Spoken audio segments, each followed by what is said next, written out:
Let me tell you why you're here. You're here because you know something. What you know you can't explain, but you feel it. You felt it your entire life, that there's something wrong with the world. You don't know what it is, but it's there, like a splinter in your mind, driving you mad. It is this feeling that has brought you to me. You can see it when you look out your window, or when you turn on your television. You can feel it when you go to work, when you go to church, when you pay your taxes. It is the world that has been pulled over your eyes to blind you from the truth. What truth? That you are a slave, Neo. Like everyone else, you were born into bondage, born into a prison that you cannot smell or taste or touch. A prison for your mind.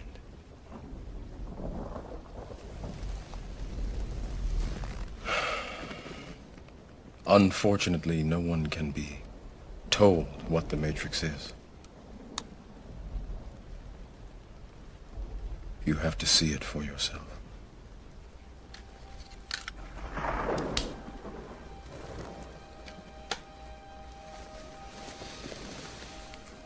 This is your last chance. After this, there is no turning back. You take the blue pill, the story ends. You wake up in your bed and believe whatever you want to believe. You take the red pill, you stay in Wonderland, and I show you how deep the rabbit hole goes.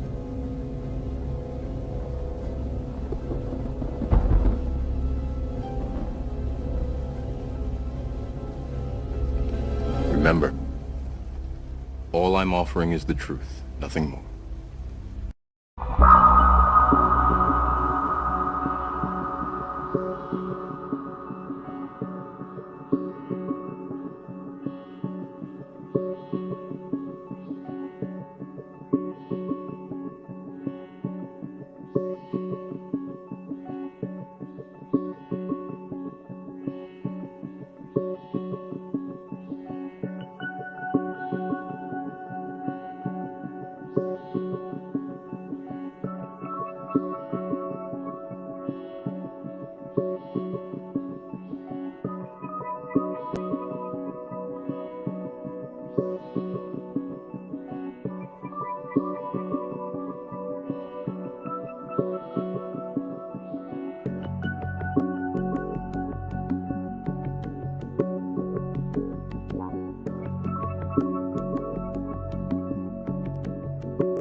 General Secretary Gorbachev, when you stop to think that we're all God's children, wherever we may live in the world, I couldn't help but say to him, just think how easy his task and mine might be in these meetings that we held if suddenly there was a threat to this world from some other species, from another planet, outside in the universe. We'd forget all the little local differences that we have between our countries, and we would find out once and for all that we really are all human beings here on this earth together. Well, I don't suppose we can wait for some alien race to come down and threaten us, but I think that between us we can bring about that realization. In our obsession with antagonisms of the moment, we often forget how much unites all the members of humanity. Perhaps we need some outside universal threat to make us recognize this common bound. I occasionally think how quickly our differences worldwide would vanish if we were facing an alien threat from outside this world. And yet, I ask you, is not an alien force already among us? What could be more alien to the universal aspirations of our peoples than war and the threat of war? I think maybe I'd answer it this way.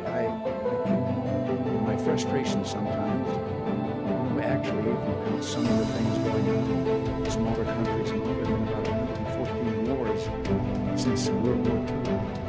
But I've often wondered, what if all of us in the world discovered that we were threatened by an outer power from outer space and another planet? Wouldn't we all of a sudden find that we didn't have any differences between us at all? We were all human beings, citizens of the world, and wouldn't we come together to fight that particular threat? We know from our fancy telescopes that just in the last 2 years, more than 20 planets have been identified outside our solar system that seem to be far enough away from their suns and dense enough that they might be able to support some form of life. So it makes it increasingly less likely that we're alone. Oh, you're trying to give me a hint that there are aliens. No, I'm trying to tell you I don't know. Oh. But if we were visited someday, I wouldn't be surprised. I just hope that it's not like Independence Day. Yeah, right. That it's a conflict. Well, now we have friendly Maybe the only way to unite this incredibly divided world of ours. They're out there. We better think of how all the differences among people on Earth would seem small if we felt threatened by a space invader. That's the whole theory of independence. You're right. You're right.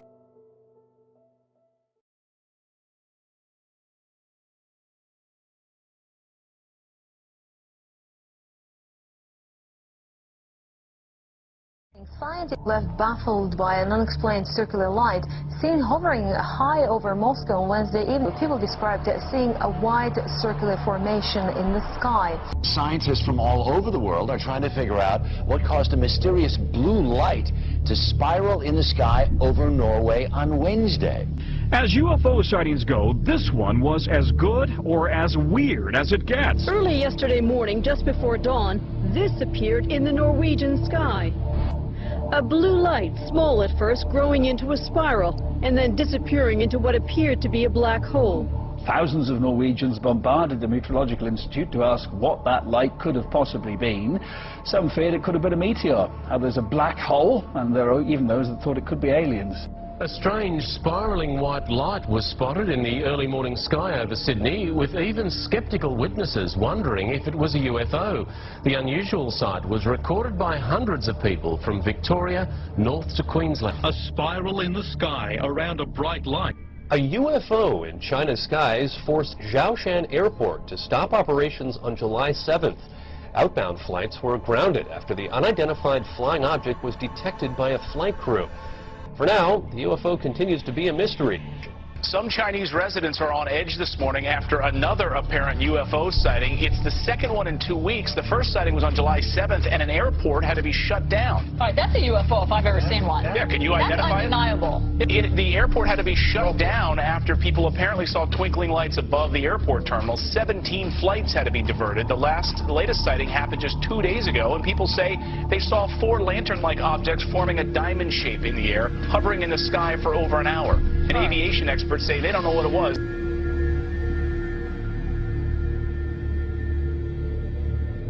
Strange and mysterious lights hovering above East El Paso tonight. What's even more strange, very similar lights were spotted in Manhattan just 2 days ago.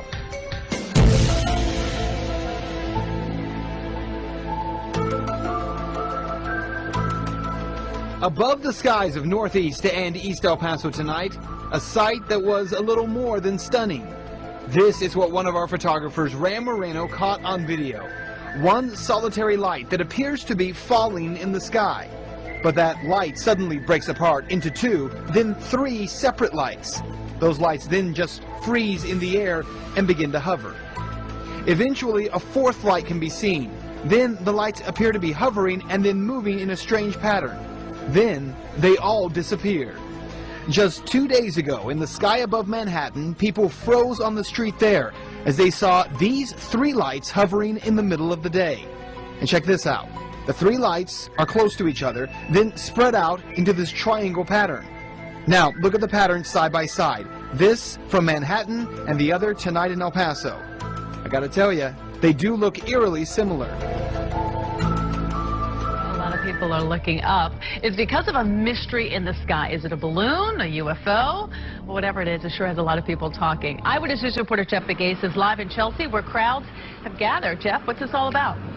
Well, Sade, we don't know.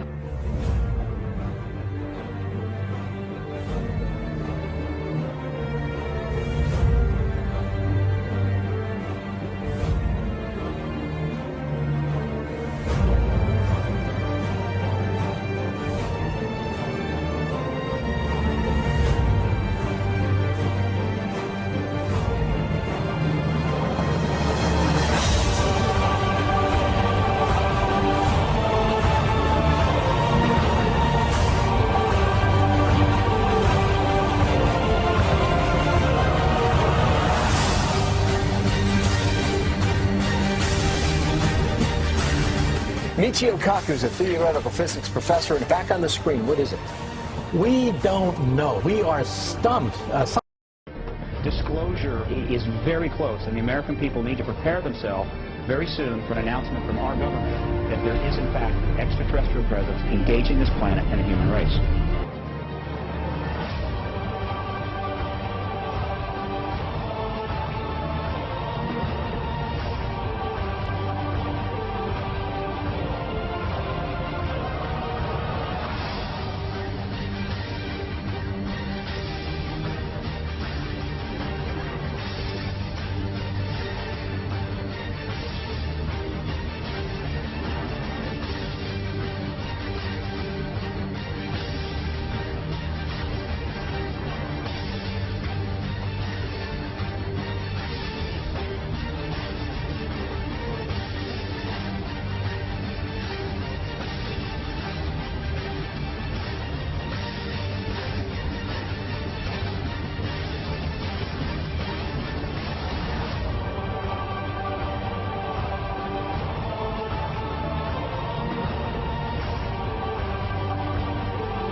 On the outskirts of Thing Nhu, near Tibet, lays the ruins of a monument and pyramid, remains of a royal palace containing thrones with sun and moon images.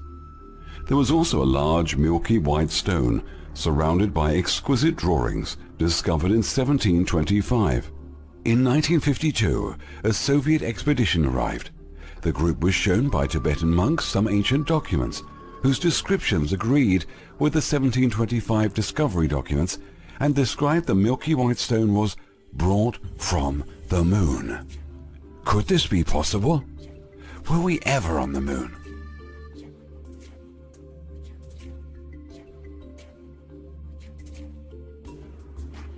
All over the world, there are ancient rock drawings, paintings depicting rocket ships, flying machines, and astronauts.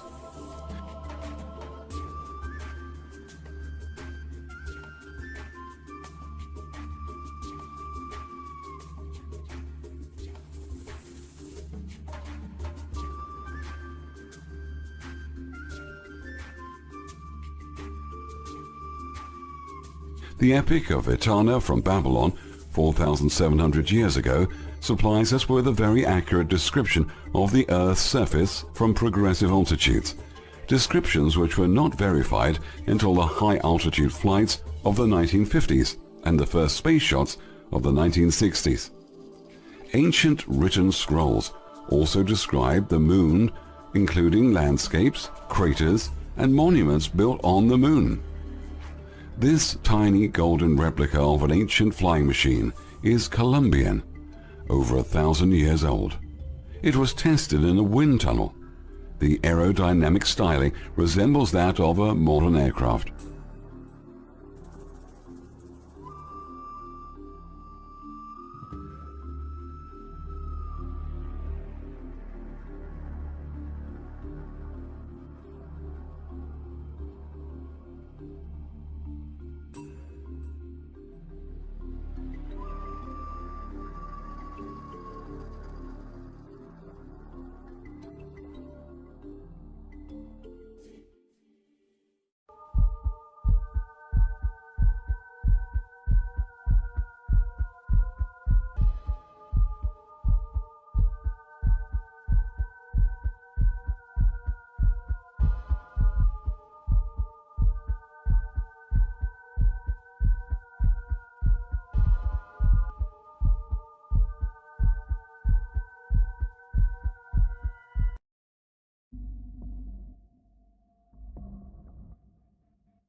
step out, or we will kill you.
with the Decepticons.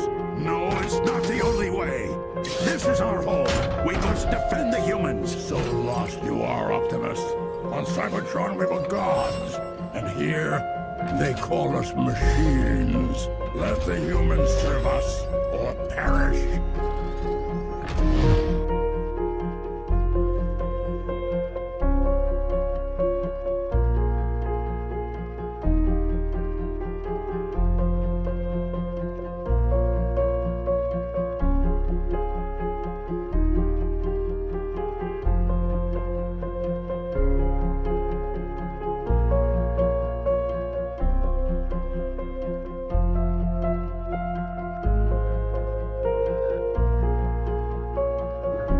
What you're seeing here has nothing to do with little green men from Mars, I assure you. Nothing to do with aliens. What you're looking at is the Vril 7. Matter of fact, we went over and got not only the V-2 the rockets, you know about all that, but we also got this technology right here, and we brought it back. Hitler had a whole series of these Vril saucers made. Now this thing couldn't even leave Earth's atmosphere. It was not a flying saucer like you're thinking about. No little green men involved. We're talking about pure German science here, okay? And it really was just a different form of a helicopter. It still operated off aerodynamic lift, off blades that were run by 12 motors. Our people discovered much of these technological advances when we went in under Operation Paperclip. We went in and began to bring their scientists out even before the end of the war. We sent in people and began to make arrangements to recruit their scientists and their intelligence establishments. Hitler's intelligence establishment, almost intact, was brought out of Germany by the Dulles brothers, Henry Kissinger, and other men who worked on that project to get those people out of there. And those people, the Gaylord, was eventually turned into your CIA. You people have no concept that half of the CIA was Nazis and the other half was these tool groups, like the Skull and Bone groups that Bush came out of.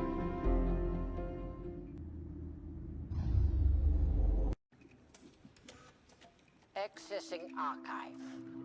Hydra was founded on the belief that humanity could not be trusted with its own freedom. What we did not realize was that if you try to take that freedom, they resist. The war taught us much. Humanity needed to surrender its freedom willingly. After the war, SHIELD was founded, and I was recruited. The new Hydra grew, a beautiful parasite inside SHIELD. For 70 years, Hydra has been secretly feeding crisis, weeping war. And when history did not cooperate, history was changed. That's impossible. SHIELD would have stopped you. Accidents will happen. Hydra created a world so chaotic that humanity is finally ready to sacrifice its freedom to gain its security.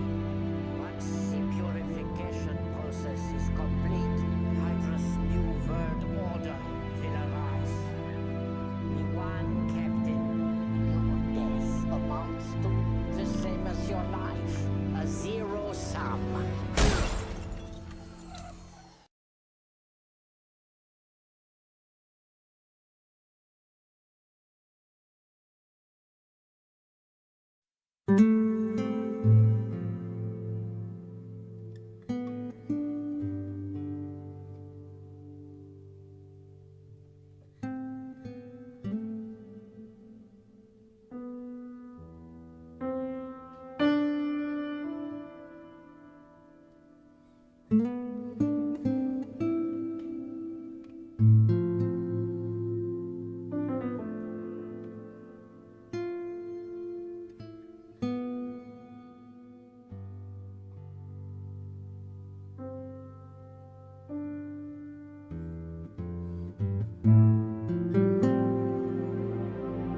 Here are the facts.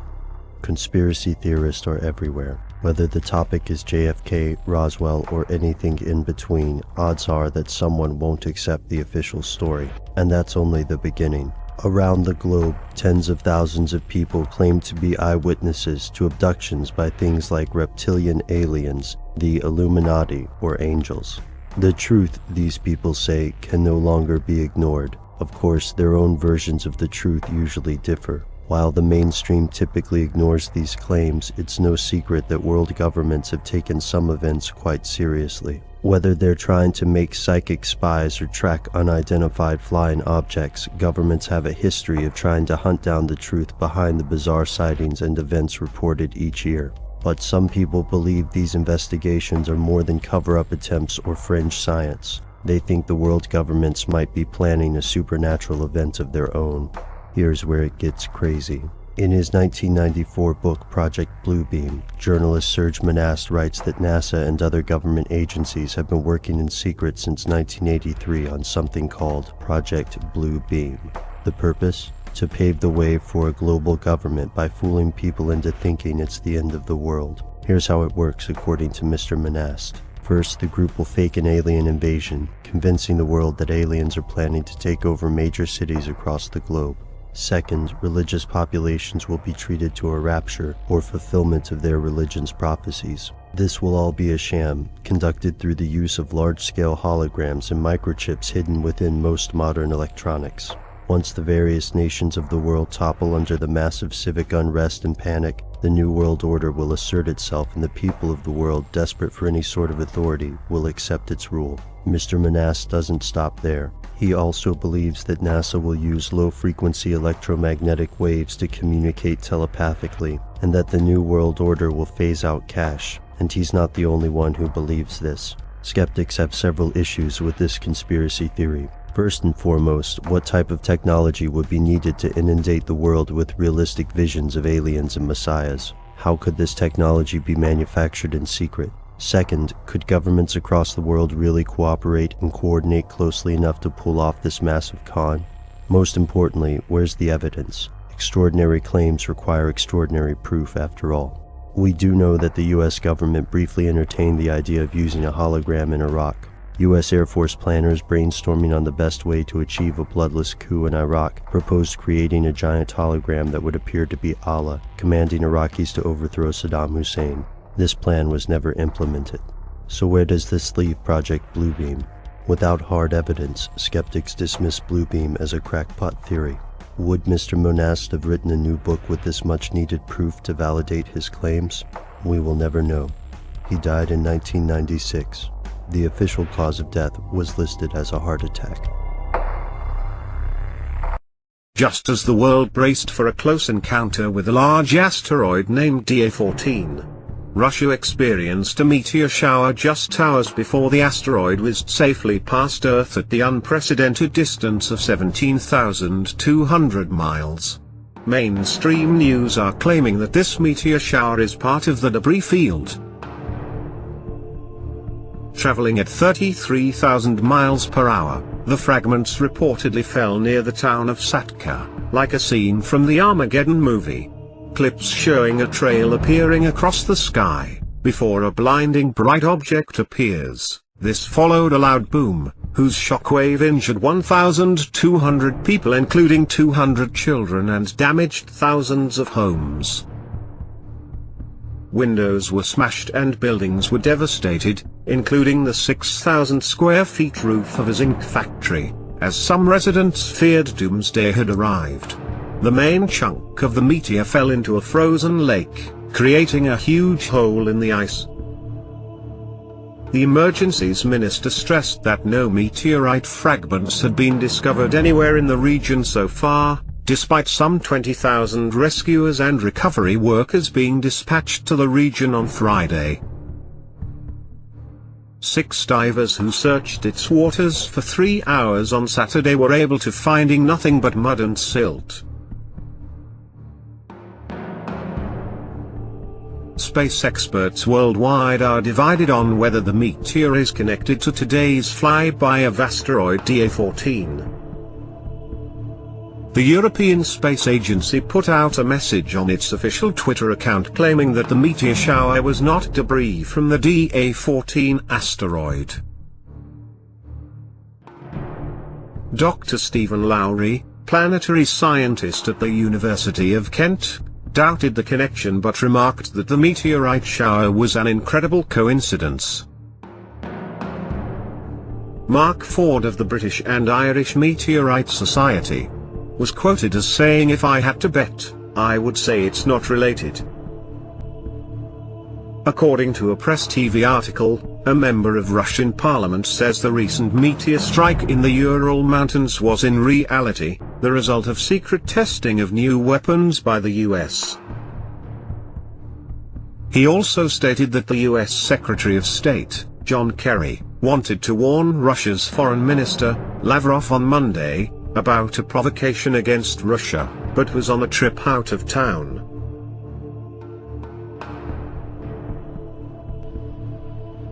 A Cuban TV channel reported Friday, citing eyewitnesses, saying an object fell from the sky over central Cuba on Thursday night and turned into a fireball bigger than the sun before it exploded.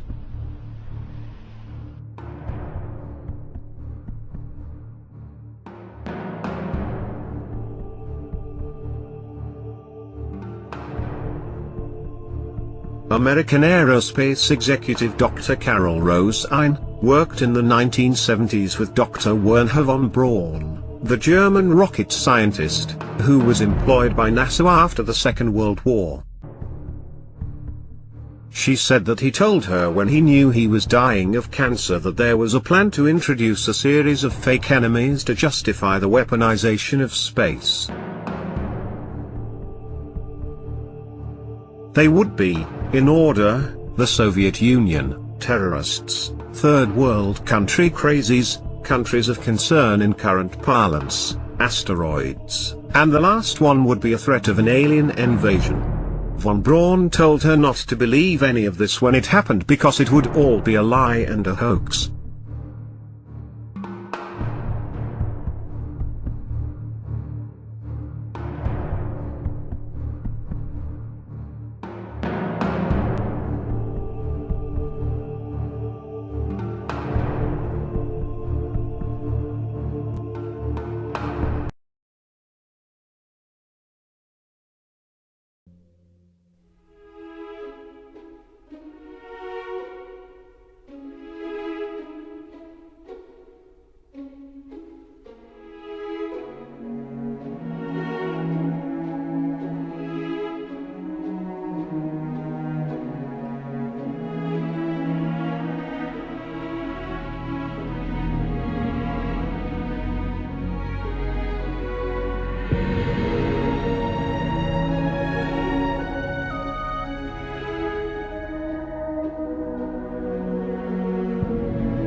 When God created man, a jealous Lucifer mounted a great rebellion in heaven. His army of angels was defeated and forever banished from paradise.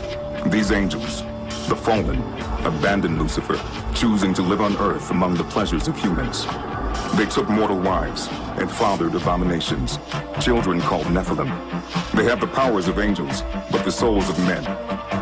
Angry, the Creator flooded the earth, killing the Nephilim and driving the fallen into hiding. He sent the powers, fierce warrior angels, to hunt those that survived the flood. I was just hanging out with the Lord one day,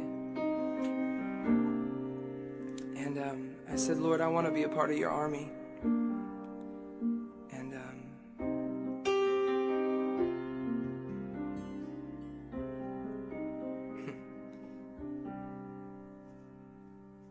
said, Lord, I want to be a part of your army. I want to be a part of that generation of people that you raise up. And the Lord, he just sang this over me. He said, you got your best men on your front side,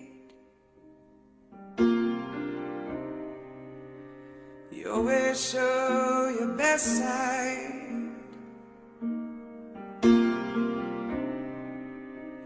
And evil's always on the other side.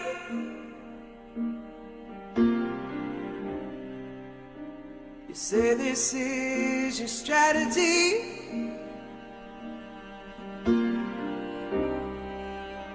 But son, I hope you take it from me.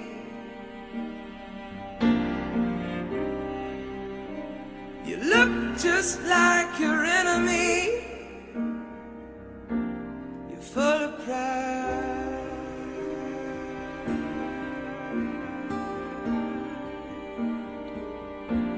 You're full of pride.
good to be back.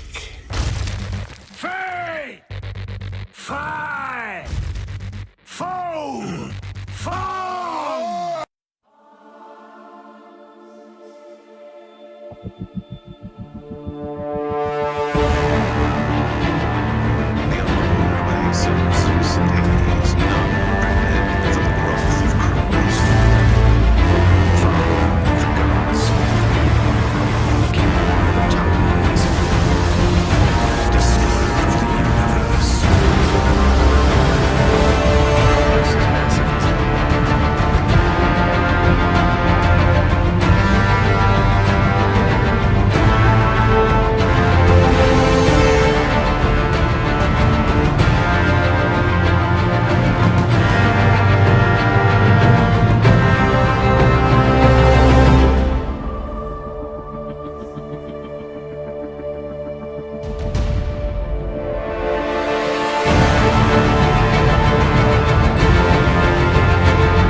The chief advisor to Queen Elizabeth I, Sir John Dee, he was a Kabbalistic black magician.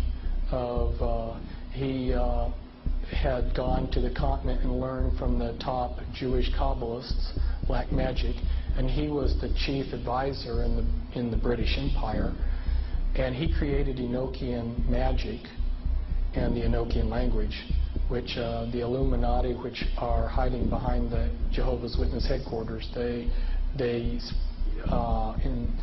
use Enochian rituals. Sir John Dee conjured up demons or angels, okay, with his black magic. The beings that he conjured up, there were pictures drawn of them, and they look identical to what we call gray aliens. Okay, I tell you something. And then I visit with debriefing people that came out of high levels of the Illuminati, and these different types of aliens are participating in Illuminati rituals.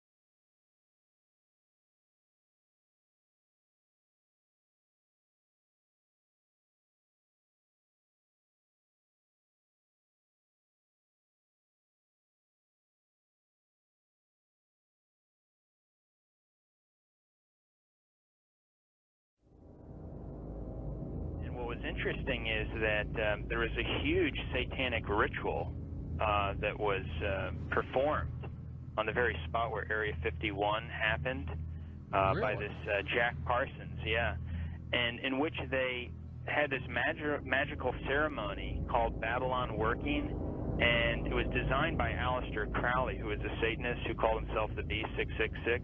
Yes. And the purpose of this series of magical ceremonies, which was performed on the spot of Area 51, where it's now located, was to unseal an interdimensional gateway, they said. And so this, they hoped, would allow other entities known as the, quote, old ones, access to our space-time continuum. And this witness said that he saw Jack Parsons rip a hole in space-time there, and he said that something evil flew in. And one other interesting point is that Aleister Crowley, who was a Satanist, who called himself the B666, as I just mentioned, he claimed to have contact with some kind of alien named Lamb. And this Lamb, he drew a picture of this alien that he was in contact, receiving messages from this being. And the picture that he drew of this alien, it's a striking resemblance to the common gray ET drawing.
one knows what hypnosis is. No one knows what goes on in the mind. It's an altered state of consciousness like yogis and witch doctors have been practicing.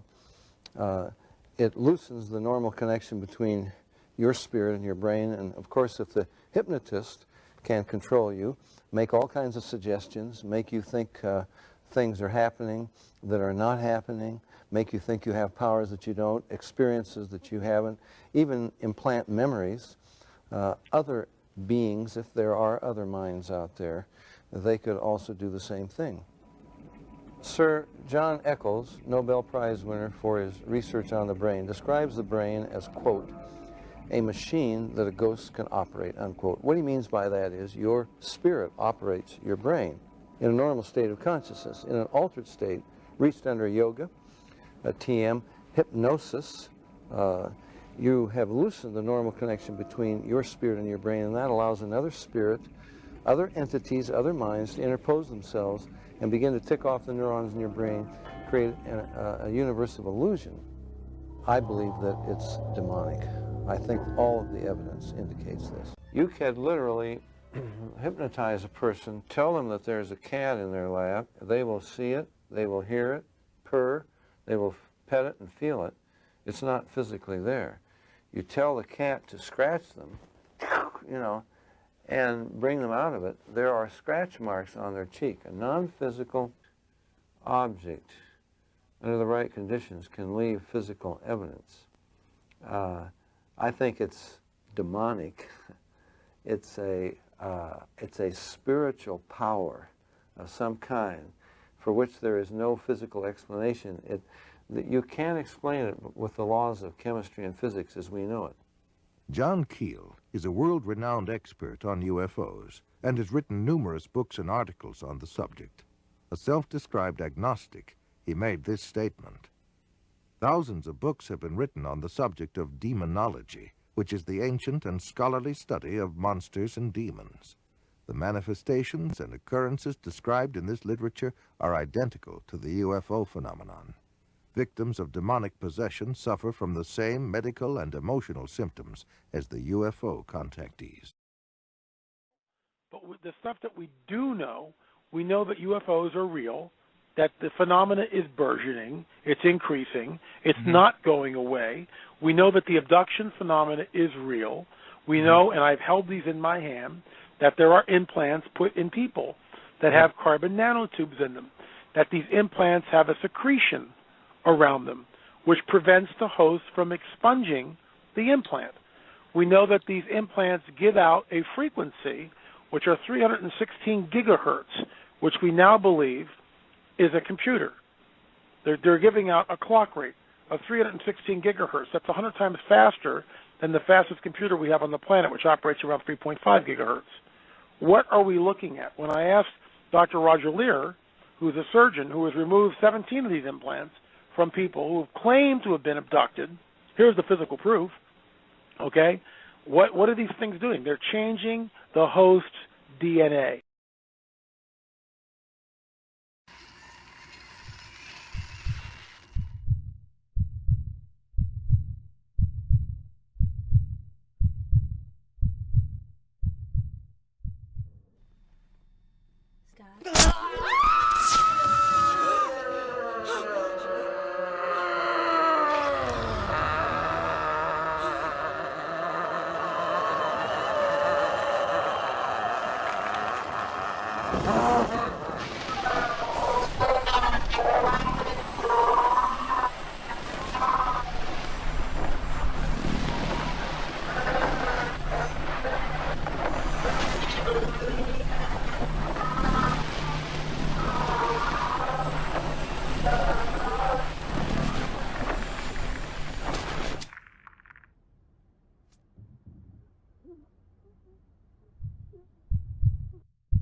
There's something.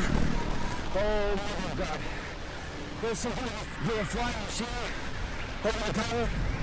Residents. It's pulling out of the house. It's taking me. You gotta get somebody down here. Please. We gotta send backup now. Oh, shit.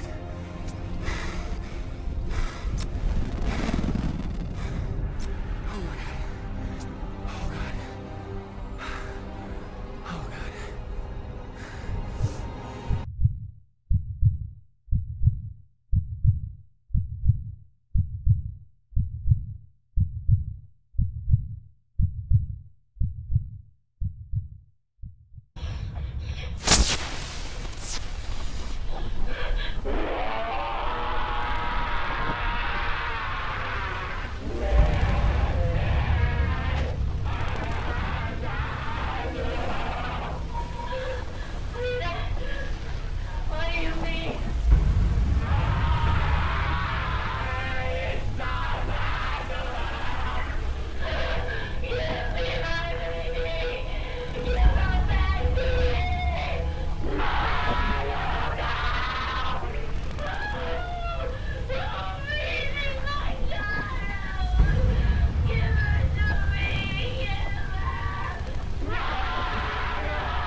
Minerva is the female goddess of war, similar to Mars.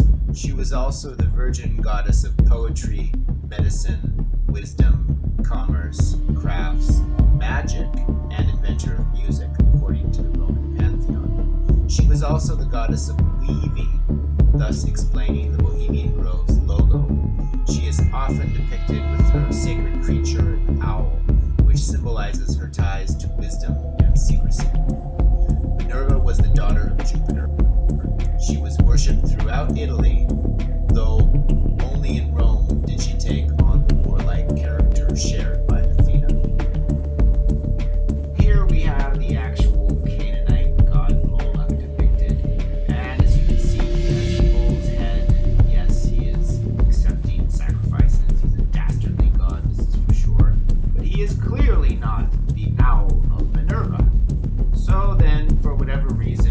researchers and conspiracy theorists have described the Owl of Minerva as Moloch.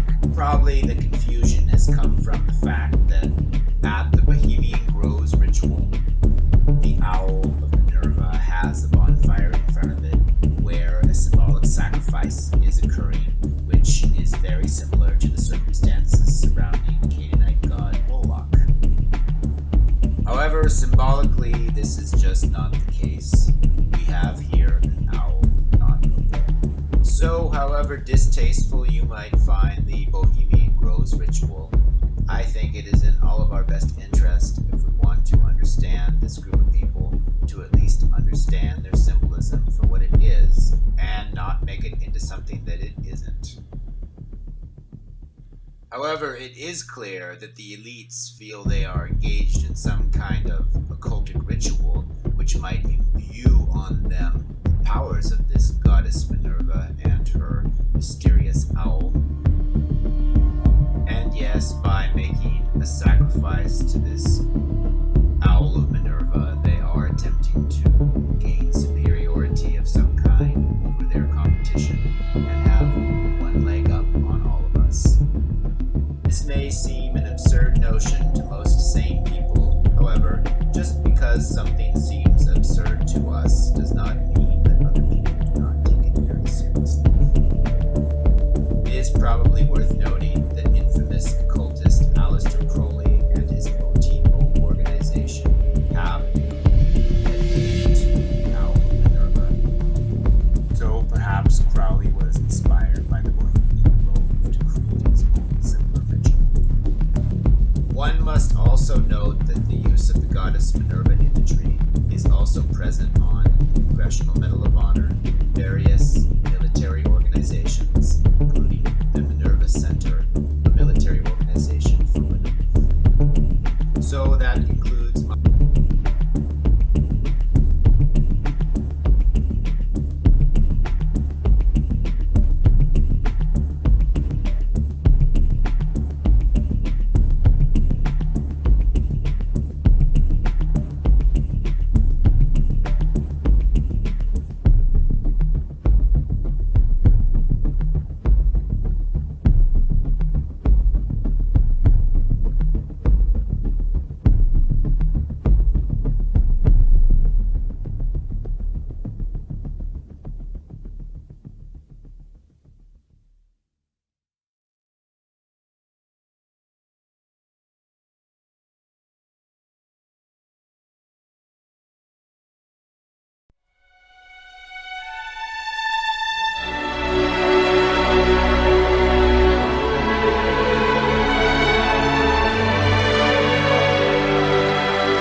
God King stood before his people.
A Stargate portal is a man-made device which opens a doorway in space and time and enables travelers to connect to distant realms or higher dimensions. NASA has discovered that portals exist naturally around the Earth. Accessing them with a device may therefore be much easier than first thought. Known as X-points, portals are born from the mingling of Earth's magnetic field with incoming solar winds. It is where the Sun and Earth become connected by an uninterrupted path. These portals open and close a dozen times each day. Magnetic reconnection, via magnetic lines of force from the Sun and Earth, crisscross and join to create the openings. X-points are where the crisscross takes place. In essence, these are wormholes in space. Pyramids have long been associated with being used as stargates for pharaohs after death. With the capacity to generate a torsion field from within its structure, pyramids can focus Earth's vibrational energies towards their apex into a beam. In 2011, Semir Osmanagic had the Bosnian Pyramid of the Sun tested for infra and ultrasonic sound. An energy beam was detected that was 13 feet in radius and measured 28 kHz. This is the same frequency Ralph Ring discovered in his acoustical levitation experiments while in the military. Further experiments by Dr. Slobodan Misdrak from 2010 to 2012 showed that the source of the 10 kilowatt ultrasound energy beam from the Pyramid of the Sun is a metallic plate beneath the pyramid, at a depth of 2,440 meters or approximately 1.86 miles. On some level, pyramids seem to operate like giant radio receivers. But instead of collecting radio frequencies, they collect Schumann frequencies from the ionosphere. A radar image of the UV coverage by the telescope in Kunming, China, shows that it forms a kind of eye at its center. This has many symbolic implications, as we shall see. Rodin's powerful symbol has been compared against other secret symbols, like the Freemasonry symbol for the square and compass, and the Masonic tattoo of a sun in the middle of a triangle, with an eye at the top, surrounded by an Ouroboros. In the 12th century, the shield of the Trinity diagram orientates the triangle upside down, while a related tetragrammaton puts the face of God in the center. Churches all over Europe use this symbol. In the fifth chapel of the Palace of Versailles, France, a tetragrammaton has a triangle with the four-letter name of God, written in Hebrew in the center, and enclosed by a circle. While the circle represents unbroken perfect symmetry, Jeopardy defines it as the energy bubble, or pyramid orb a pyramid creates when it is energized. Marco Rodin defines the bubble as a torus. In either case, it represents the physical manifestation of energy, in three spatial dimensions. Schematic experiments held in the King's Chamber of the Pyramid of Giza in 1997 by John Stuart Reid showed how the Eye of Horus symbol appeared as a vibrational tone within the sarcophagus. When struck, the sarcophagus sounds like a gong due to its 2-to-1 ratio. The pyramids of Khufu and Khafre have had their internal components removed. One of these components was a jade with human hands holding a crystal orb. In 1970, one such orb was found in an underwater chamber by Ray Brown in a crystal pyramid, in the Bermuda Triangle. Inside this crystal orb are the images of the pyramidion, a symbol which represents power and completeness. The crystal orb, or oval in the Bosnian Pyramid of the Sun, is located inside the K2 megalith, which lies 180 meters from the entrance. Its dimensions are 12 by 6 by 8 inches in diameter. Without this oval quartz crystal, the pyramid would not emanate a 28 kHz signal into the ionosphere. Ralph H. Blum translated the markings on the K2 stone. It says, "Gate is closed, we're on standstill. We will have to fight to defend and conquer, until we're able to go through the Stargate." The Bosnian Pyramid of the Sun is a fully operational Stargate. Opening it will require great care. The pyramidion and quartz stone need to be in place for the pyramid to focus the correct resonating frequency. the human body must also be put into proper vibration by way of meditation. In this painting, the Egyptian sun god Ra rides his solar bark into the afterlife. Notice 7 rays of light are coming out of the sun. These represent the 7 chakras of the body. Here is a frequency chart for the 7 chakras. Since pyramids are tuned to Schumann frequencies, the human body must also be tuned to them in order to travel through the Stargate. They had discovered our spinning planet to be a giant generator, its land masses crisscrossed with energy lines. These magnetic currents they had harnessed across the planet was one big gigantic scientific instrument. Along these lines, situated at terrestrial power points, arose temples, pillars, rocking stones, circles, crosses, mounds, pyramids, tunnels and platforms. Traces of these are dotted still around the world. You see them on every continent and even on remote islands. Thus, all over the world, thousands upon thousands of pillars called menhirs arose in symmetrical formation, their purpose to realign Earth magnetism from its natural meandering paths to straight, artificial lines. At each pillar, the electric current of the atmosphere was attracted to combine with the terrestrial current to produce a fusion of power, a secret we have not yet utilized.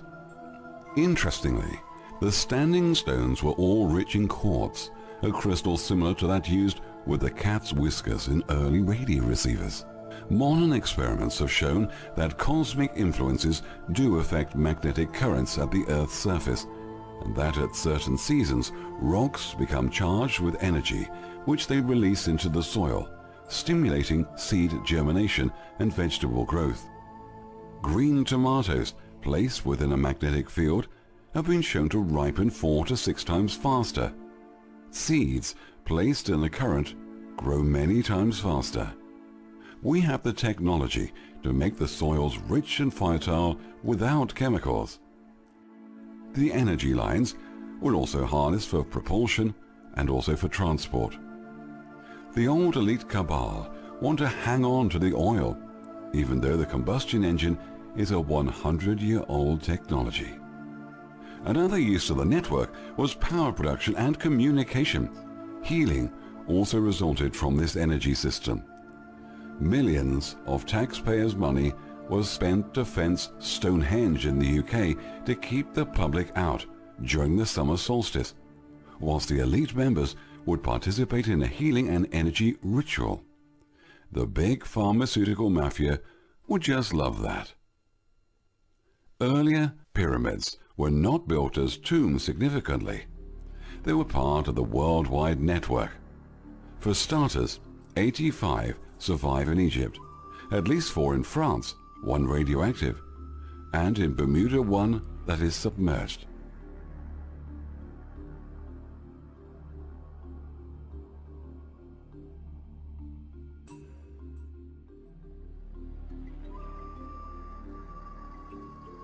There are thousands of pyramids worldwide.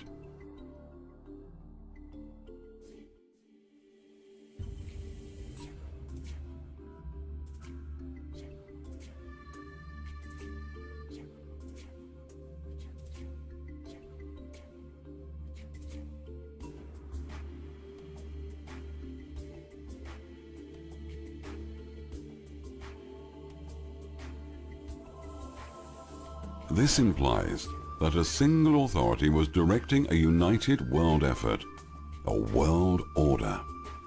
The city of Babel, later to become Babylon, was a political center for world government. By possessing such a global energy center, Babel effectively controlled the world.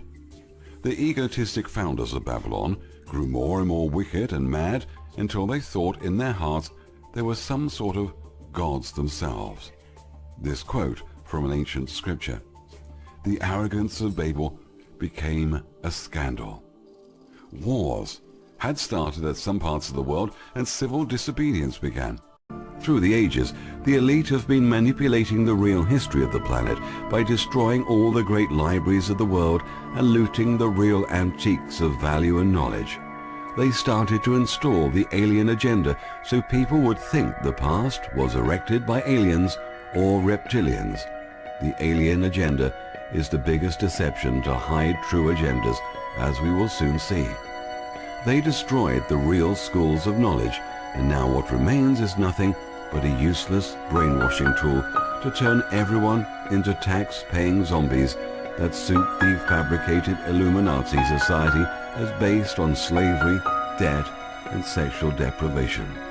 Barbaric false doctrines, the system that benefits only a few on the top of the pyramid. They infiltrated every government at the highest levels. They hijacked the public health industry and programmed doctors to kill their patients. They even programmed the masses to kill themselves and their children through food, drink, and suicide. Watch the Illuminati indoctrination. It is 100% accurate. There are thousands of patents that have been shelved by the elite that would benefit mankind, but not the agenda. A patent office is set up to steal other people's ideas. They are also set up to notify other corporate bodies to buy up your idea. They killed more scientists and have stolen more patents than you can possibly imagine. Check out deadscientists.com. Jewish-born Albert Einstein was the head of such a patent office in Switzerland.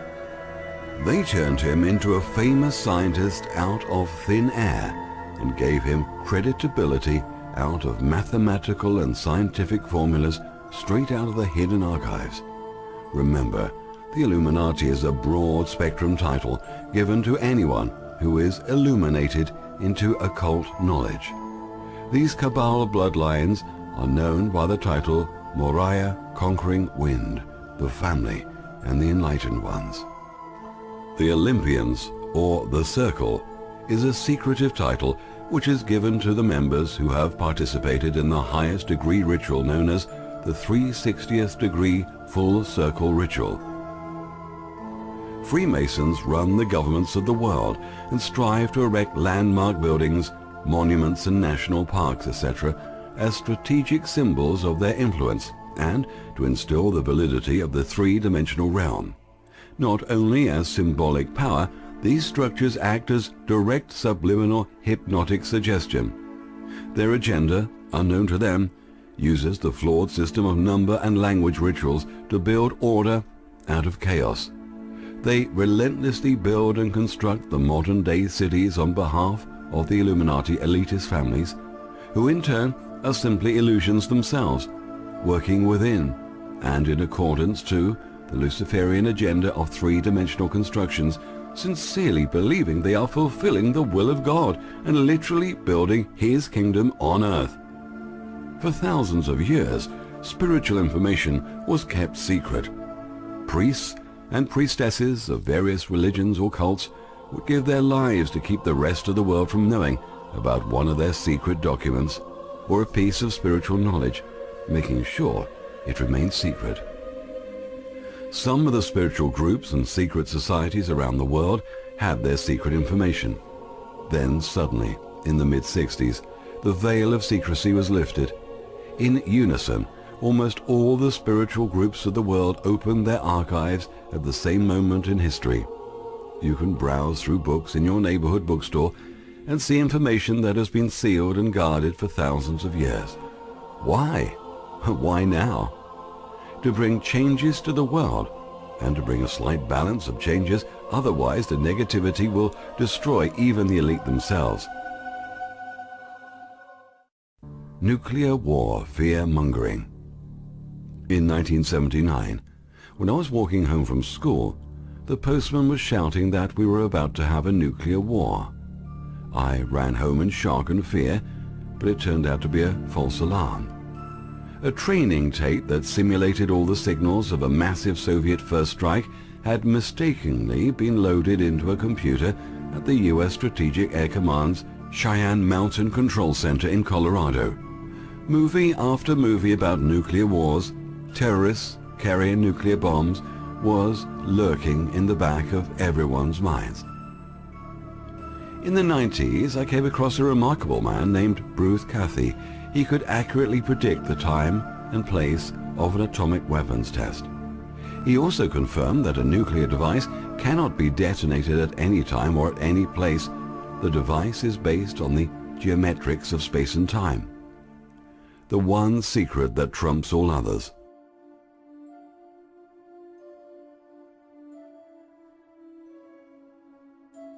To be successfully detonated, the bomb must be geometrically constructed, placed on, under, or over a geometric position in relation to the Earth's surface and activated at a specific time in relation to the geometrics of the solar system. That means an all-out atomic war was an impossibility. Both sides could pre-calculate well in advance the time and positions of an atomic attack, plus the fact that only certain geometric locations could be detonated anyhow. A logical war cannot be considered under these circumstances. This could be the explanation for the proliferation of conventional weapons in modern warfare. That means Israel's nuclear stockpile is useless. It's all scaremongering. This is why if Iran laughs it off about Israel accusing Iran of building a nuclear bomb, it's all a bluff. This technology is over 5,000 years old and was known to the ancients, the music of the spheres.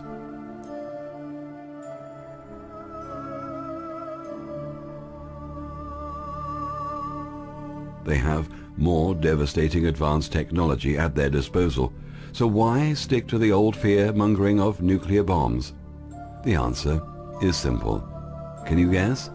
Because it's taken decades to install the fear and propaganda into the unsuspecting public, who never question anything and is easily fooled. Propaganda is the executive arm of the invisible government. Edward Bernays. In New Zealand, the Sun Herald wrote an article, "Building a nuclear bomb is easy enough. The hard thing is finding the trigger."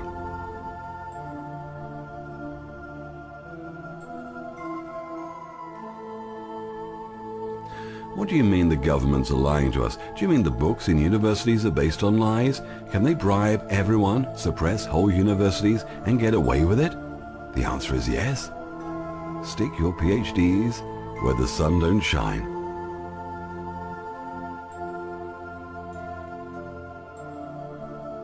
Bruce Cathy pursued his research after observing several unidentified flying objects during his aviation career.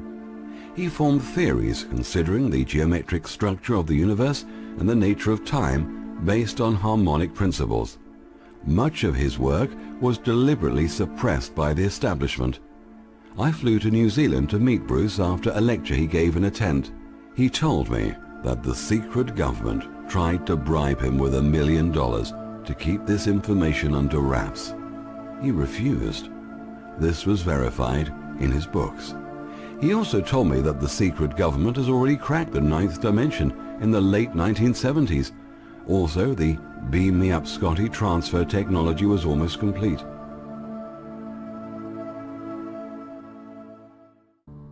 The CIA was always present at every one of his meetings and lectures. None of the controlled truthers ever interviewed Bruce Cathy, not even the so-called UFO researchers.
Around 2800 BC, there lived a hunter named Nimrod in Babylon, which was located between the Tigris and the Euphrates rivers.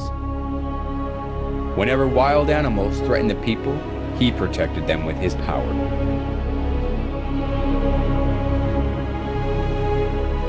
As people respected and supported him, Nimrod became arrogant and incited people to build the Tower of Babel. Come, let us build a tower that reaches to the heavens. Let us make a name for ourselves and not be scattered over the face of the whole earth. Such deeds of Nimrod that were against God has continued even after Nimrod had died. Semiramis, Nimrod's wife, insisted that Nimrod became the sun god. She cut Nimrod's dead body into pieces and sent them to each tribe of Babylon. People regarded the place where a part of Nimrod was buried as sacred.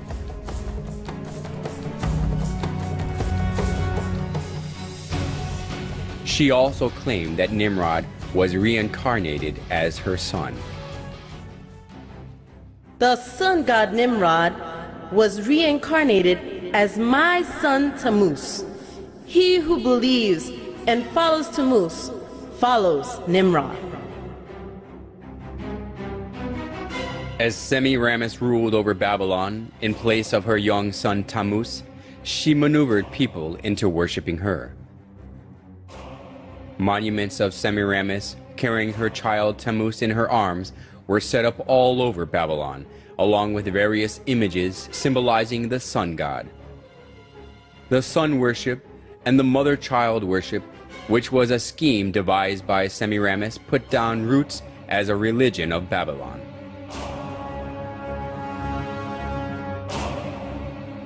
Idolatry stemmed from Babylon, spread to many countries after the Tower of Babel collapsed. It is because when the Babylonians were scattered over the whole world, they brought the sun worship and the mother-child worship. The sun worship and the mother-child worship were assimilated into the cultures and religions of many countries, and they came to have various forms and names.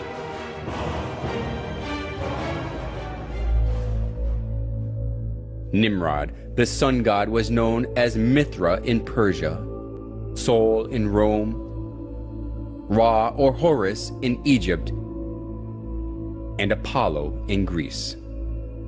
Semiramis and Tammuz, who were the start of the mother-child worship, was called Isis and Horus, Venus and Dionysus, Diana and Attis, and Astaroth and Tammuz, respectively. Besides these, the image of goddess, who is holding a baby in her arms, was venerated in many countries of the world. If so, was the mother-child worship the creature of an age, which was especially welcomed only in Babylon? Surprisingly, the mother-child worship of Babylon has been passed down through the thousands of years and still exists today. In Vatican of Rome, we can find the mother-child worship in its original state.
Now, what did the devil say, right? You shall be like gods. Well, the pharaohs thought they were gods. The Caesars thought they were gods. Kings thought they were gods all through the ancient world. What about presidents? Believe it or not, kings and queens and stuff still think they are. And I submit to you that in some ways the presidents do too. They certainly think they're above the law. They think they're above the Constitution. They think they can do whatever they want. But let's go back and look at our presidents, starting with the very first one, George Washington. You could walk into the Capitol Dome in Washington, D.C., look up into the womb of Isis, because that's what the Capitol Dome is, the womb of Isis, with the phallic symbol down the road of Osiris's missing piece, the Washington Monument. Right? This picture right here is called the apotheosis of George Washington. Look up in the Capitol Dome, and that's what you're going to see. Surrounded by 72, which is a high occult number, pentagrams, which are known as binding pentagrams. That's how the ancients believe they can, and the occult believes they can control demons. You got George right here in heaven. The apotheosis means ascending into godhood. That's what apotheosis means. Okay? If this is supposedly heaven, you might think you'd see, maybe the saints, see, Yeshua up there, see the angels, Michael, Gabriel. No, that's not what you see. You see Neptune, you see Vulcan, you see the Greek pantheon hanging up there with deified George in the Capitol building. And not to be outdone, when Abraham Lincoln died, they started putting out postcards and whatnot showing the apotheosis of Abraham Lincoln. I bet you've probably never seen this before. They've tucked it away. It used to be out in the outdoors. They put it inside a museum now. This is George Washington posing as a god. Which god? Zeus. This is a depiction of Zeus from the Temple of Zeus, which was one of the 7 wonders of the ancient world. Also, it's the same pose as the occult symbol for Baphomet. Oh, this is a Christian nation. Yeah, okay. There were Christians on the boat, but you also have to realize there were Illuminists on the boat, there were Freemasons on the boat, there were a lot of occultists on the boat also. And if you look at the entire layout of Washington, D.C., it's all occult. Look at all the buildings. It's all after Greek mythology, too. What did Solomon say? What has been will be again. What has been done will be done again. There is nothing new under the sun. So what about this guy? Funny how he shows up a lot of times with a halo around his head every time they seem to take a picture of him. Photo op, it seems like he's got a little aura around his head. Well, when he was making his rounds, going around the country, so was this guy. Took a little photo op in front of the equally pagan Statue of Liberty.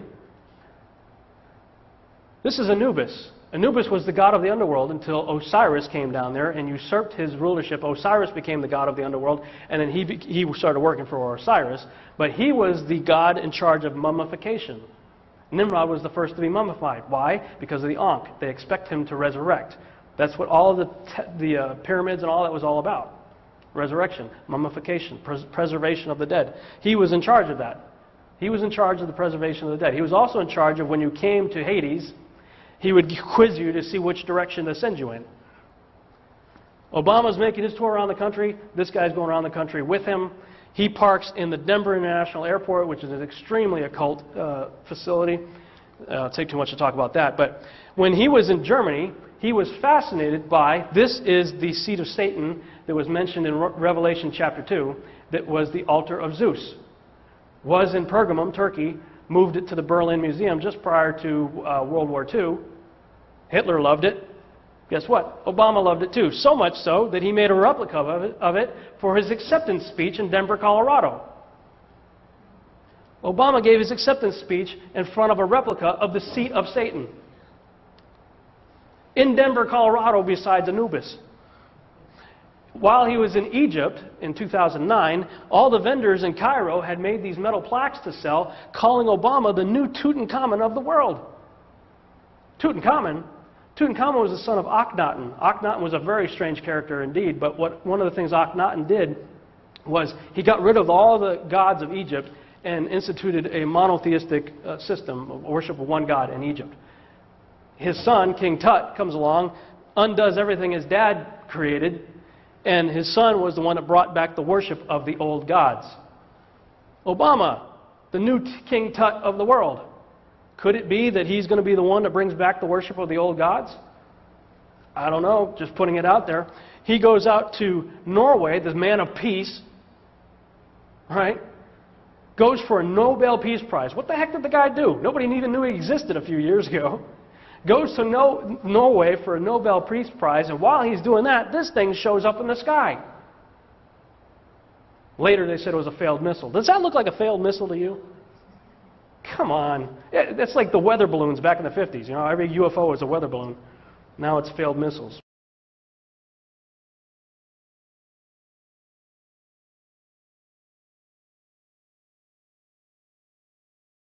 Global warming propaganda they're selling us is a complete distortion of reality. Everything has been designed to manipulate the 3D world system so that the blind and gullible buy the line that indeed the Messianic New World Order, the New Age Christ consciousness era, has arrived.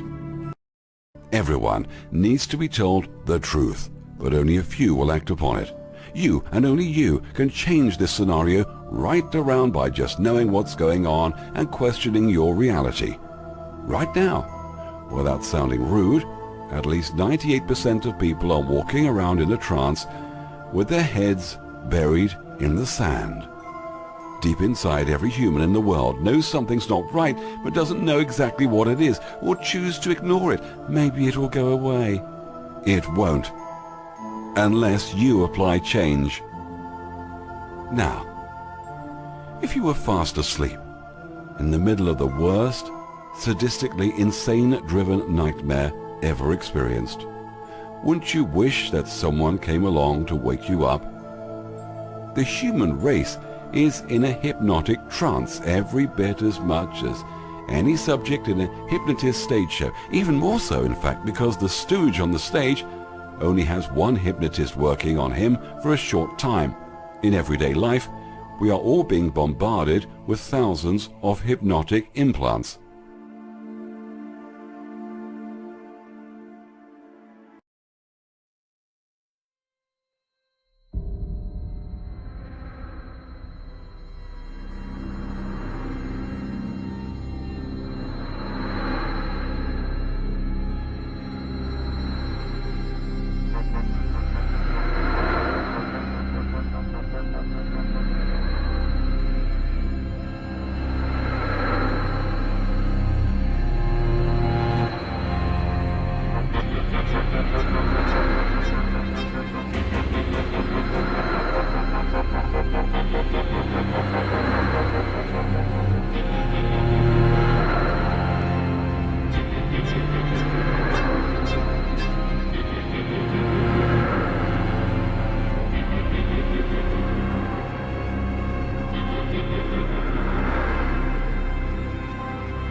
pass through from their world into our own.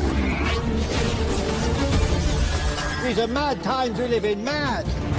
And the darkest hour, It's beyond anything I imagined. is upon us all. In my life, I've seen things that are truly horrific.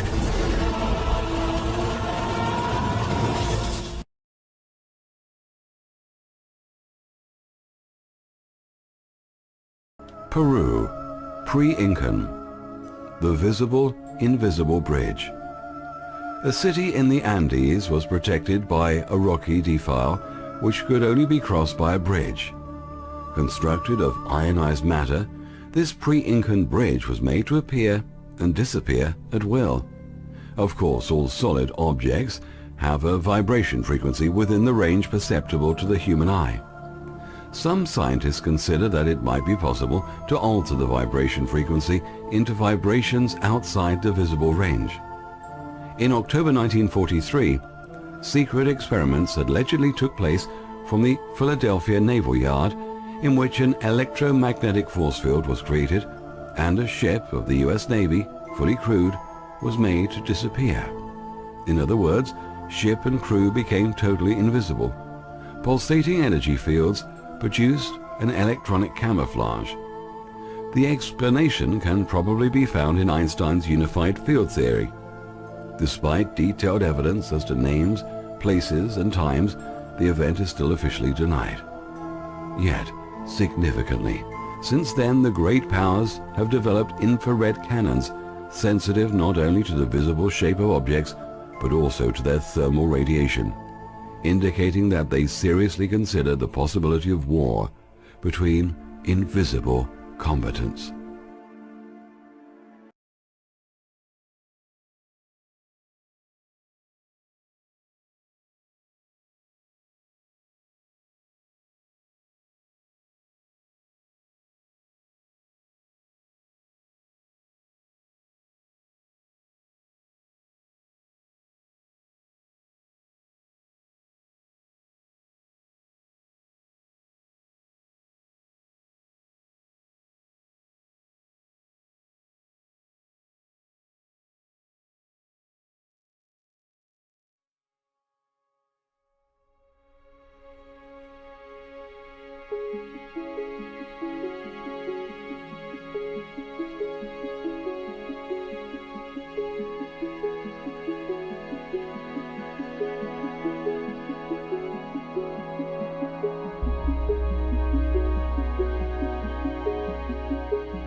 A Class 2 Special Controls Guidance Document.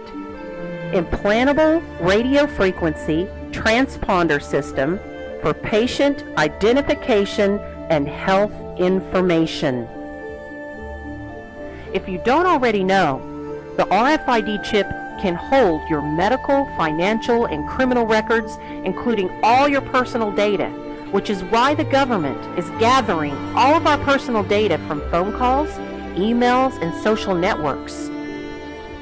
And he caused all, small and great, rich and poor, free and bond, to receive a mark in their right hand or foreheads. And that no man might buy or sell except he who has the mark, or the name of the beast, or the number of his name. The Bible warns us in the end days there will be a one-world government and a one-world currency. This is exactly what NATO and the United Nations is attempting to do. One country at a time, they overthrow the government using NATO assassins to go in and declare they are bringing democracy for the people. They place someone loyal to them in the presidency, and in the process of the takeover, they destroy their economy, steal their freedoms and resources, and murder millions of innocent civilians. But the key for them to accomplish this is they have to ban the guns. They know if the civilians are armed, they will not be able to take over the country and later force the RFID chip implant, which will give them total control. The company producing these chips is a company called Alien Technology, and you can't really see it very well, but it's got, I think, one of the creepiest logos I've ever seen. It's black, it's got red on a black background. It has what looks like almost 3 claw marks sort of screeching across the screen. And in fact, most of the imagery associated with this technology is quite dark. At a conference I attended about 2 months ago, there was a gentleman from Philip Morris talking about this technology. He was talking to a bunch of global executives from global companies who deal with moving products around. And he was telling them, you know, when this comes out, when we have radio devices and everything, when we're tracking everything all over the planet, you're going to need to really change the way you run your warehouse in your back room. And do you know what he said? And he meant this in terms of you're going to have to totally change the way you do business and revolutionize your thinking about moving products. But his statement was, this technology will destroy our way of life. The purpose of this technology is to destroy our way of life. Now, it's interesting because in his saying that, the whole room went silent. By the way, these are people who love the idea of tracking things as they move around, but even then the room went silent because that was a pretty heavy statement. And I don't think he meant that it's going to absolutely destroy our way of life as we live day to day, but I also don't think he realized the symbolic importance of what he had said. Because if we do actually number every human being, and if we do number every physical item, and if we can keep track of all of that through databases and through computer systems, it will actually destroy our way of life. There will be no more freedom. There will be no more privacy or no more ability to walk around and even talk to other people freely, because your every move will be monitored and tracked. There's the chips. And these devices, as I said, this industry consortium, they've already begun appearing, these radio frequency devices, in consumer products. What you're seeing here is a package of Gillette razor blades that's been equipped with one of these unique numbers, making it trackable from a distance. The purpose here was shoplifting prevention, but ultimately they want to put one of these on every physical item that we buy, meaning that not only would you be identifying yourself with your chip as you made your purchase, but all of the things you bought would also be identified with you, linked in a database. And in essence, it would make it difficult in a world where, let's say, there is the mark of the beast, and you've got a brother-in-law who is maybe willing to take the mark of the beast and give you the stuff that he buys so you can survive. In a world like that, if he bought a shirt, paid for it with his mark, and then handed it to you, that shirt could be tracked at a distance. It could be identified as you walk through a doorway, and they could say, hey, wait a minute, you're not Joe Schmo. You don't have the chip in here. In fact, now we've identified you as being the guy who's in trouble for not taking the chip, and now we're going to scan everything you're wearing, and we'll know where you got it, and we'll know who your accomplices were who helped you obtain these items.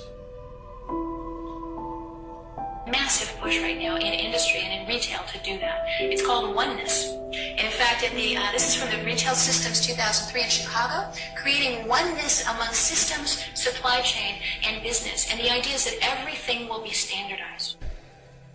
The whole agenda is to create a one-world government where everybody has an RFID chip implanted in them.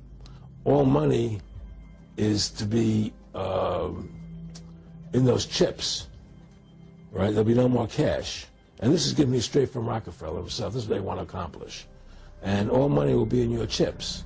And so instead of having cash, anytime you have money in your chip, they can take out whatever they want to take out whenever they want to. If they say you owe us this much money in taxes, they just deduct it out of your chip digitally. Total control. Total control. And if you're like me or you, and you're protesting what they're doing, they can just turn off your chip. And you have nothing. You can't buy food. You can't do anything. It's total control of the people. And that chip's connected to a database that has your purchasing records, what you do, what everything. you sell. Everything is in there, you know? And so they want a one world government controlled by them, everybody being chipped. There's senators out there that are fighting as hard as they can to cut some of the spending waste in our government. And there's billions and billions of dollars being spent left and right, just wasted. And people ask why? Why is our government wasting so much money? Why are they giving things away? Why are they giving money to other countries when we're already broke? To collapse the economy, so that we can have a one world economy, so all of our financial records can be put on the chip, the implantable RFID chip.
We're gonna cut you up good, homie. Play nice, Senor. Play nice. Let's get him an ID first. Get the chief one of them identification codes. Get that ready. Arm up.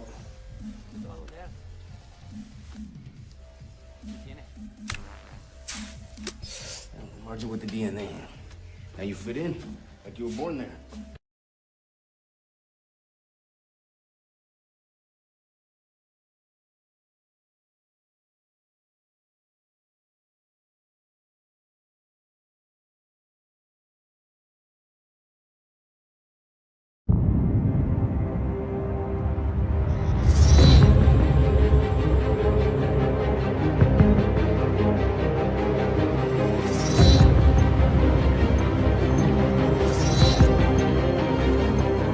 Want something to have more time in my hand than hours in the day.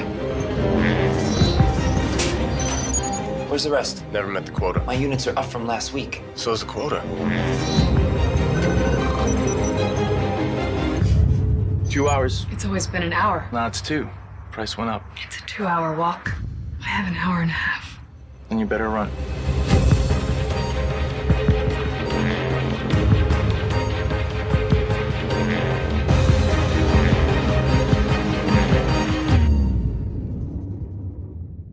The poor are meant to die. It's how the system works.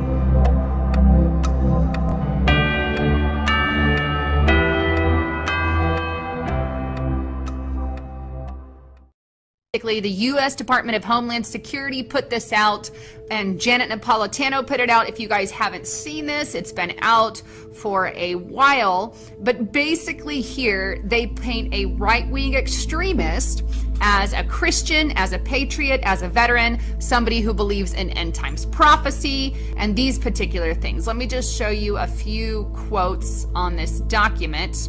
Right here is where they target veterans as part of terrorist organizations and lone wolf extremism.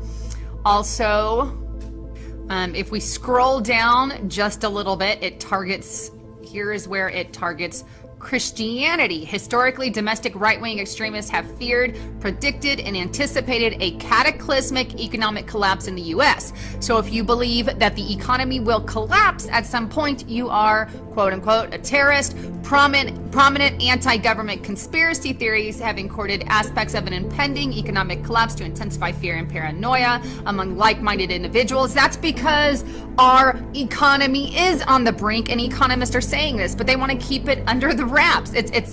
It's ironic how they don't want you to talk about it, but yet this is exactly what's happening. But here, if you're a conspiracy theorist, believe in an economic collapse, you're on there. If you believe that there will be a declaration of martial law or impending civil strife like a civil war, or you believe that the Constitution is on the brink of being suspended, then you are, quote unquote, a terrorist. If you believe in FEMA camps, detention camps, not to mention there is a document called Internment and Resettlement that is basically your FEMA camp document. If you're against the government, believe in end time prophecies, gosh, this is like all me, stockpile food, ammo, and weapons, or if you are a Christian or a Christian organization, then you can be a terrorist. So lots of things that really go on this document, but maybe this is why at that briefing the government has basically not labeled the word Christian. The only time that they use the word Christian is when there's an attack from a Christian, which in my opinion we all know is not a real Christian. Any Christian that goes to violence is not a Christian, and that's when they'll use the word Christianity. Okay, when a Muslim group or an Islamic group commits a crime, the government doesn't use the word Islamic or terrorist. Okay, but only when a Muslim is attacked do they use that particular one. So lots of things is in here. I'm not going to read it all because I've read it all on various things, but including if you believe in a one world government, that's the last thing that I wanted to show you on here, then you could be considered a terrorist. And the funny thing is we have things like the UN that promote a one world government, not to mention a one world religion. But basically this is me in a nutshell. However, I would never do a violent act in my entire life, but according to Janet Napolitano in this document, I am a right-wing extremist. They are using PRISM to get data to find out who is what and who what believes. They use things like Facebook, YouTube, Yahoo, all these particular search engines and websites they are using to collect information on. It's done through PRISM. Very, very much so. They are gathering a profile on me, on you, on everyone, so they can say, are you a terrorist or are you not a terrorist? And considering there is a list out there called Main Core, I encourage you guys to Google that. The list has obviously not been publicized, but it is a list that conspiracy theorists believe that they are using things like PRISM to put our names on to find out where we fall under the terrorist threat sort of thing. But there you have it.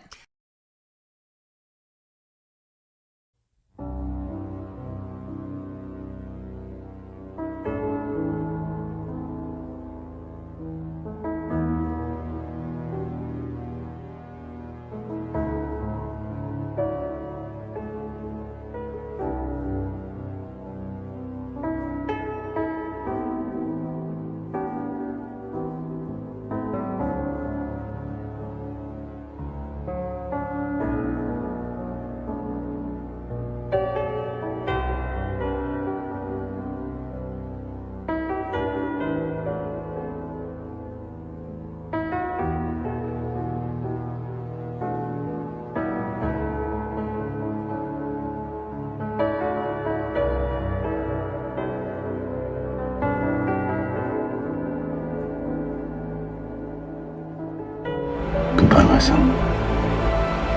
My hopes and dreams travel with you. You'll be an outcast. You'll be a god to them. One day, you're gonna have to make a choice. You have to decide what kind of man you want to grow up to be. Whoever that man is, good character or bad, he's gonna change the world. Can you imagine how people on this planet would react if they knew there was someone like this out there?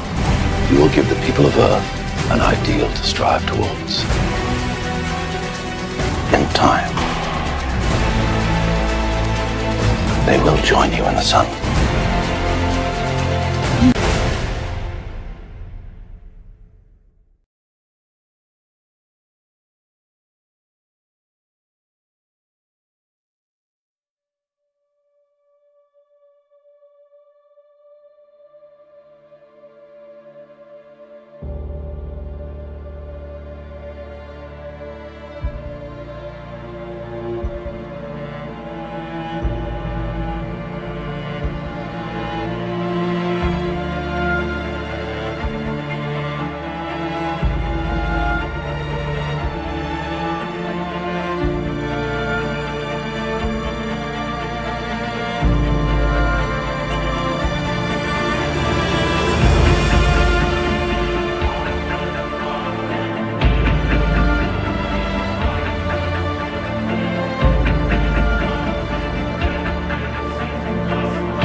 Meteorologists are at a loss to explain what is causing this weather and why it has taken them by surprise.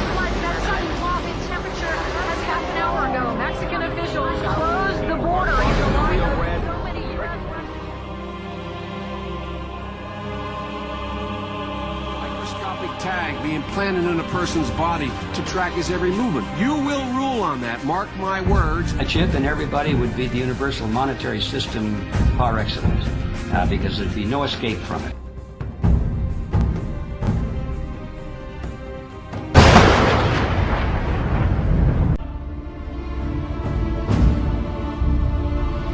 A new world order can emerge.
Matundi tehebun le'erekum. Watisnon le'erekum. Wa ana amerlukum. Tehebun le'erekum. Titsalon le'reda fekum. Kaveldi hen tehebun ahavin lukum. Matabdina. Ahu ra'ayatala. Nishmati ehav ala natha.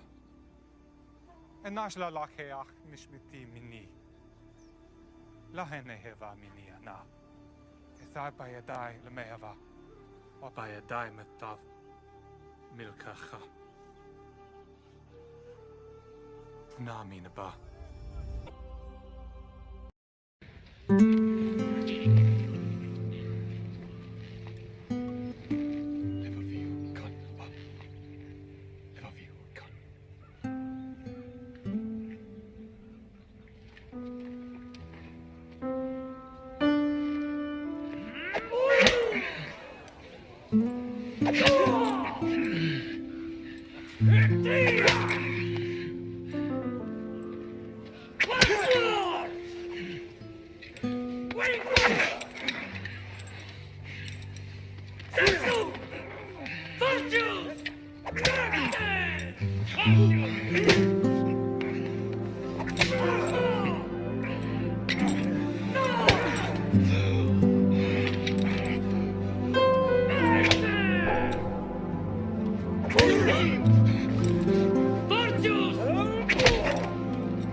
Insilla.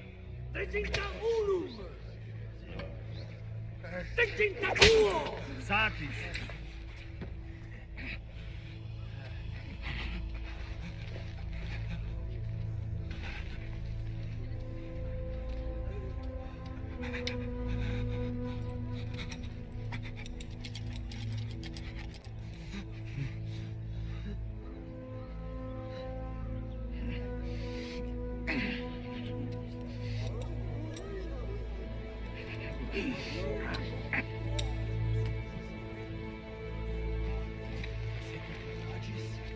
Credere non posso!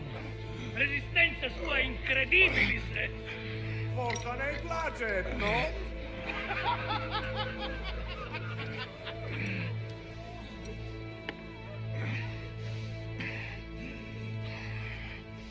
Mutate flagello! Ho cum clavis, eh? No. Cancri. Monstro nobis quod ibetur. Prova e stud. Quale? Nimme soc Tibi parvum! bene est. Gusta! Gusta!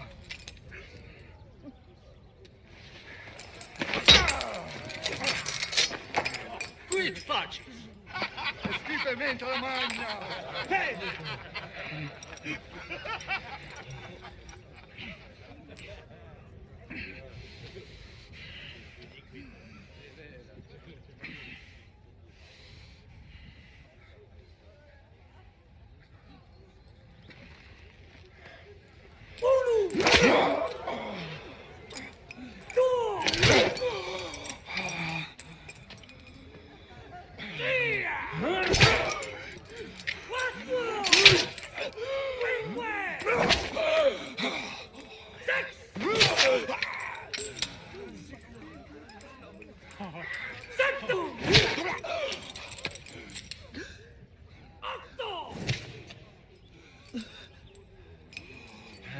Non fortius!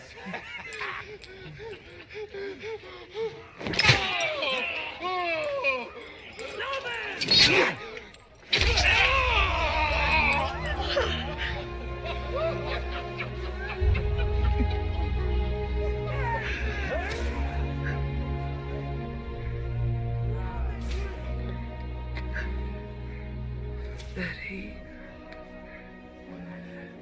بيدنا بمقام هيخان ديتيس جسيبنيت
Edmi.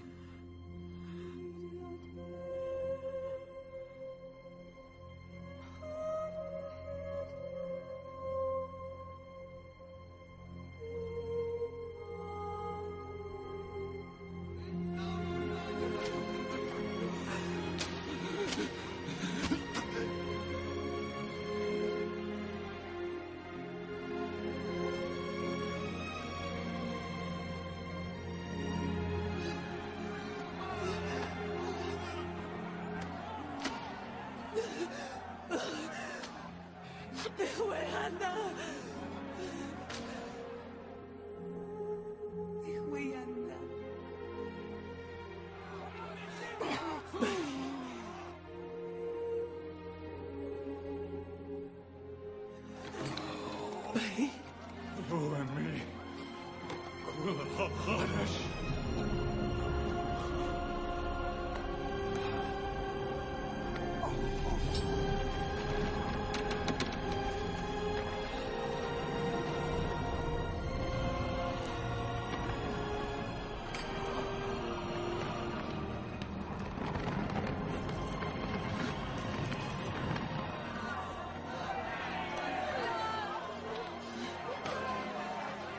Tun maha amaninti.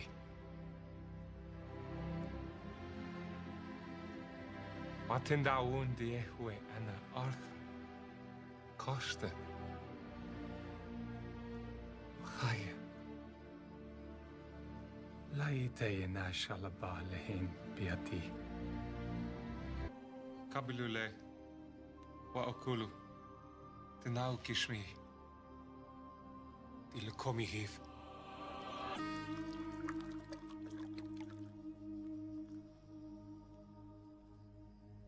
Kabilu, steu, Tanadami, the breatha Hadatha, the Hivlakom Watrabim, the Mashlech Hatayin. Udu Denala the Krani.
I love the way Augustine said it, one of the great fathers of the church and of the faith.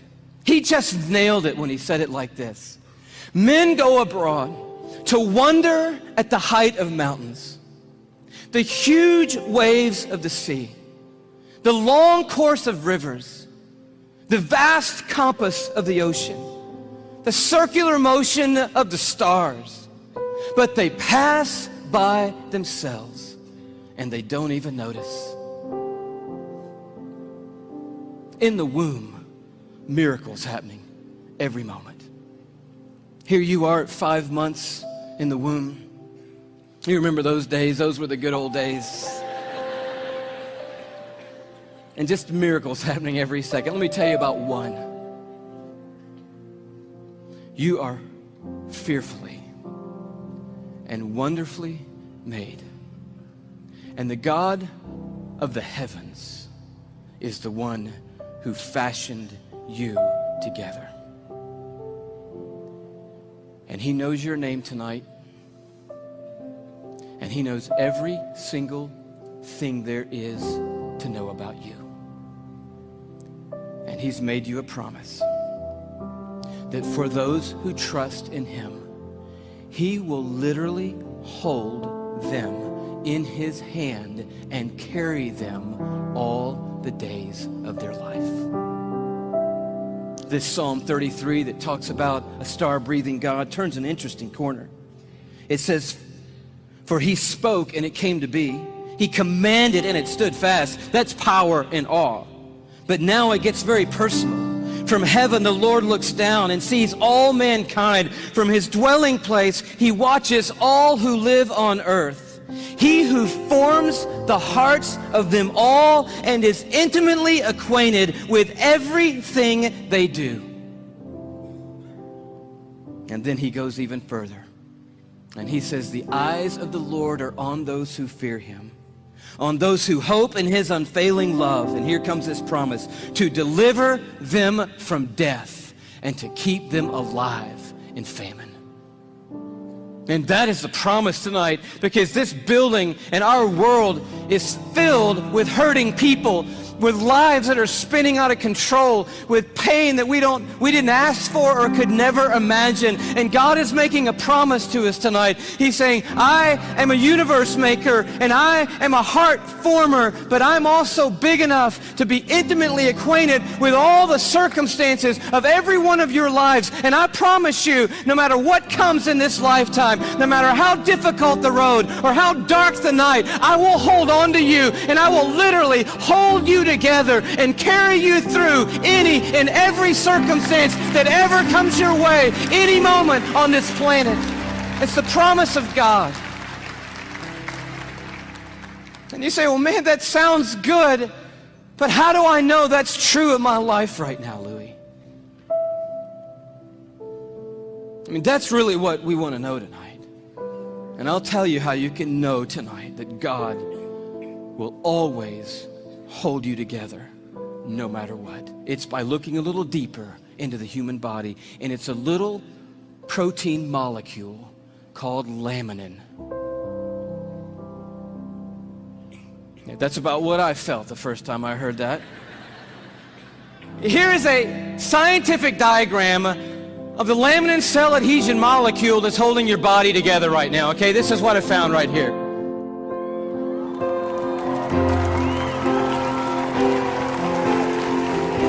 No, come on, that's crazy. That's just crazy. I just can't believe it.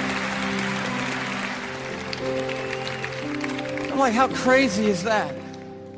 That the stuff that holds our bodies together, that's holding the lining of your organs together, holding your skin on, is in the perfect shape of the cross of our Lord Jesus Christ. And immediately I'm thinking about the words of Paul in Colossians 1. You know this beautiful passage where Paul's talking about the supremacy of Christ and the sufficiency of Christ. He says, for by him, talking about Jesus Christ, all things have been created. Things in heaven and things on earth. All things were created by Jesus and for Jesus. But then the next verse goes on to say this. It's crazy. And he, Jesus, is before all things, and in him, that is, in Jesus Christ, all things hold together. It's right there. I'm like, of course they do. Of course they do. Everything holds together in Jesus Christ. And he goes on at the end of this paragraph, and he just tells the story of grace. He says, for God was pleased to have all his fullness dwell in Christ, and through Christ to reconcile to himself all things by making peace through his blood shed on a cross.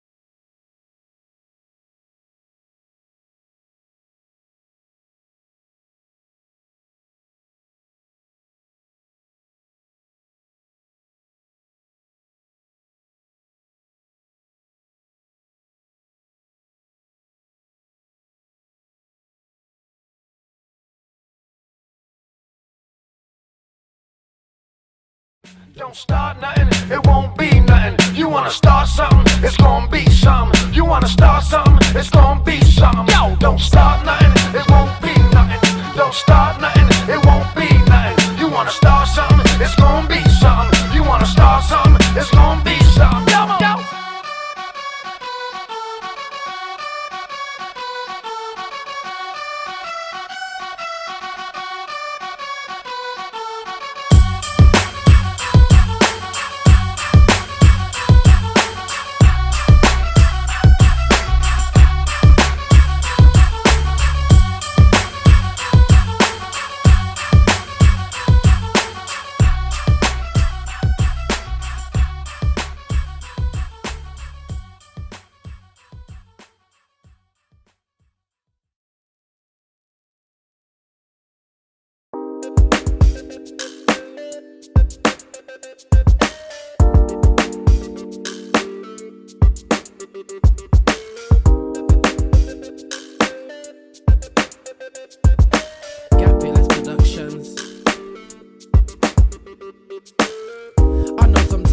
Christians like to look like they always do everything right. But I'm about to shine that light, cause none of us are perfect, no, not quite. We're no angels, we all make mistakes. If anyone says that they don't, they're a fake. Being a Christian's no piece of cake. We're sometimes wrong with the choices we make, but with God there's forgiveness and grace. I try to do my best cause I'm seeking His face. Christ died and He took my place, so I'm washed in His blood and my sins are erased. Living the life with Christ is the best. You don't need to stress cause your life is so blessed. But even if your life is a mess, you can come to the Lord, let Christ do the rest. So you can come as you are, no matter what you've done, you can come as you are. Not about where you're from, you can come as you are, cause Christ just wants you to come as you are. So you can come as you are, no matter what you've done, you can come as you are. Not about where you're from, you can come as you are, cause Christ just wants you to come as you are. Yeah, so you can come as you are. God ain't watching your past, He's just watching your heart. I like exchange your marks, who'll take your past and give you a brand new start. I know all it takes is for you to give your heart to Him, so why wait? Give Him your life, He give you a clean slate, and from being in check, you'll be saying checkmate. You might not feel ready or the time is right, but on your own it's impossible to live Christ-like. Only Jesus can change your life, so step number one is to come to Christ. He can throw your old ways in the trash, cause you're a new person if anyone asks. If anyone tries to hit you with your past, let them know that your life's been changed like cash. So you can come as you are, no matter what you've done, you can come as you are. Not about where you're from, you can come as you are, cause Christ just wants you to come as you are. So you can come as you are, no matter what you've done, you can come as you are. Not about where you're from, you can come as you are, cause Christ just wants you to come as you are. I know for some of us it might feel hard. Some of us have been in church and been scarred, so we're putting up guards, cause we've been hurt by the people or person in charge. Some of us have been treated like dirt, and we never expect that kind of thing from the church. Some of us have been condemned and it hurts, but nobody's perfect, we all need work. Doesn't matter who you are, matter what you've done, matter what you've been, matter where you've come from. Gonna take the drugs that killed someone. If you give your life to Christ, your past can be gone. Christ knows what you're going to do, and the things that you've done He already knew. So we hung on the cross to save you from sin. He can change your whole life if you just let Him in. So you can come as you are, no matter what you've done, you can come as you are. Not about where you're from, you can come as you are, cause Christ just wants you to come as you are. So you can come as you are, no matter what you've done, you can come as you are. Not about where you're from, you can come as you are, cause Christ just wants you to come as you are. So you can come as you are, no matter what you've done, you can come as you are. Not about where you're from, you can come as you are, cause Christ just wants you to come as you are. Yo, so you can come as you are, no matter what you've done, you can come as you are. Not about where you're from, you can come as you are, cause Christ just wants you to come as you are. That's right.